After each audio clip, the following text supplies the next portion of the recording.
Baik, ketemu lagi Bapak Ibu, rekan-rekan yang saya hormati, rekan-rekan yang selalu memiliki keinginan untuk belajar.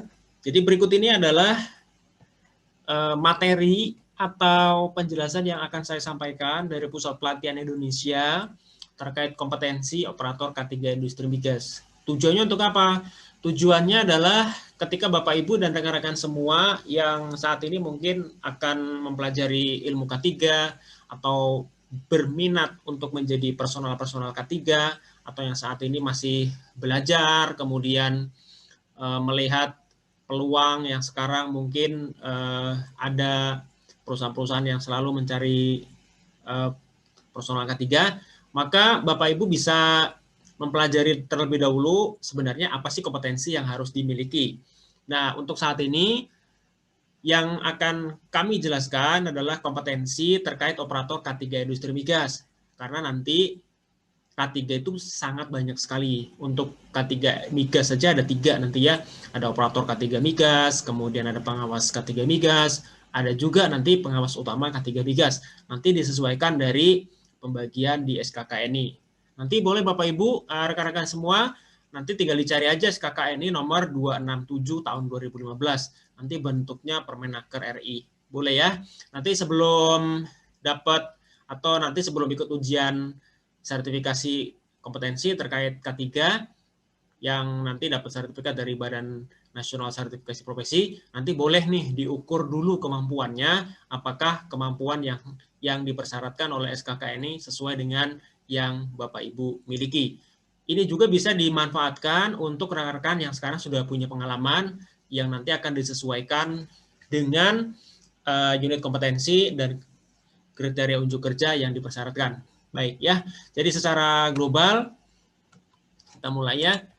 Oke, nah untuk secara umum ini tidak terlepas dari K3 operator pengawas atau pengawas utama, tetapi sesuai dengan tenaga kerja K3 Industri Migas. Jadi secara general ada tujuan utama dan tujuan fungsi. Tujuannya seperti apa sih? Kok ada SKKNI? Nah, tujuannya adalah menyiapkan tenaga kerja ya. Jadi menyiapkan tenaga kerja yang punya kompetensi di bidang K3 atau keselamatan dan kesehatan kerja. Nanti bekerja di mana? Di bagian hulu ataupun hilir migas. Kemudian pekerja-pekerja itu atau tenaga kerja itu harus mampu menjamin terciptanya keselamatan dan kesehatan kerja K3. Kemudian mampu mengelola sistem penanggulangan kebakaran di industri hulu dan hilir migas karena potensi terbesar di kegiatan migas adalah kebakaran. Begitu. Nah, ini adalah fungsi utama untuk seluruh kompetensi. Artinya tidak terfokus pada operator K3 Industri Migas, tapi ini adalah fungsi utama sesuai yang disampaikan oleh SKKNI. Nah, ada 8 kompetensi utama sebenarnya, yang ini merupakan melekat pada K3 Migas yang nanti akan bekerja. Pertama adalah penerapan K3 di tempat kerja, koordinasi pada P3K, penerapan penggunaan APD, pengukuran kondisi lingkungan kerja, penerapan manajemen K3, penggunaan alat pemadam kebakaran, penanggulangan keadaan darurat, dan kedelapan perencanaan alat pemadam kebakaran.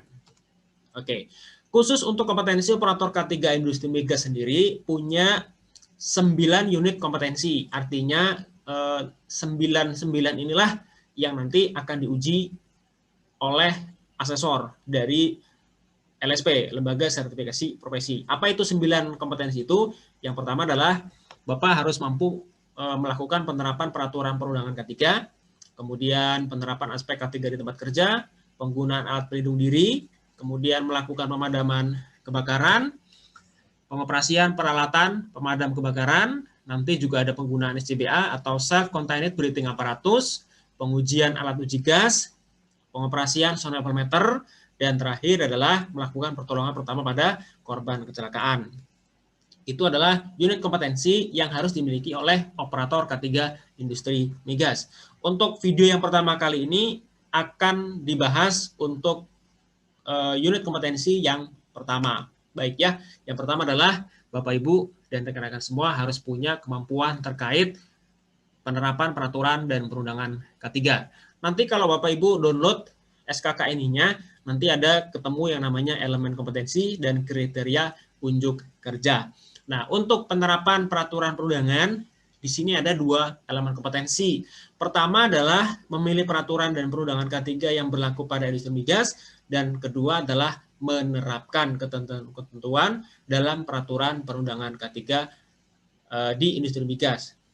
Nah, di dalam elemen kompetensi ini ada kriteria unjuk kerja. Artinya apa? Jadi ini adalah faktor atau apa ya? Ini merupakan sebuah ukuran ya, ukuran pencapaian yang harus Bapak Ibu miliki. Jadi untuk kompetensi yang pertama ini KUK-nya adalah yang pertama Bapak Ibu dan rekan-rekan semua harus mampu memilih ya.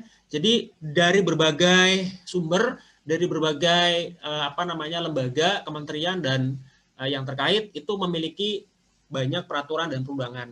Nah, sekarang industri yang Bapak Ibu hadapi saat ini apa? Kompetensinya adalah mampu memilih peraturan dan perundangan K3 yang berlaku pada industri migas. Jadi dari sekian banyak peraturan dan perundangan nanti diseleksi. Yang perlu atau wajib dipatuhi adalah yang mana. Nanti silakan harus memenuhi kriteria unjuk kerja yang pertama.